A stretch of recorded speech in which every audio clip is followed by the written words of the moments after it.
রোশনাই ধারাবাহিকে রোশনাই ফিরে আসবে কলকাতায়।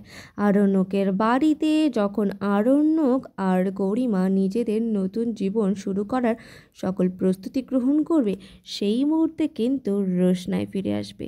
আর এবার কিন্তু রোশনাই নতুন চমক নিয়ে আসবে। রোশনাই তো ভেবেছিল সে জীবনে কোনো দিন আর আরণ্যকের মুখ দেখবে না এবং কলকাতায় তো কখনোই ফেরত আসবে না। কিন্তু রোশনাই আর না করে পারল না, কারণ রোশনাই কিন্তু এবার মা হতে চলেছে। আর রোশনাইয়ের ধারণা যে আরণ্যকের সঙ্গে সেই রাতে রোম্যান্টিকভাবে মুহূর্ত কাটানোর ফলেই কিন্তু রোশনাই এখানে প্রেগনেন্ট হয়ে পড়েছে। আর রোশনাই ছোটবেলা থেকে আজ পর্যন্ত যত কষ্ট সহ্য করেছে তার মা এবং বাবার জন্য, সেই কষ্ট কিন্তু সে আর কাউকে হতে দেবে না। তার তো জীবনে বাবা ছিল না, আর সেটার জন্য কিন্তু সবাই তাকে অনেক অপমান করেছে।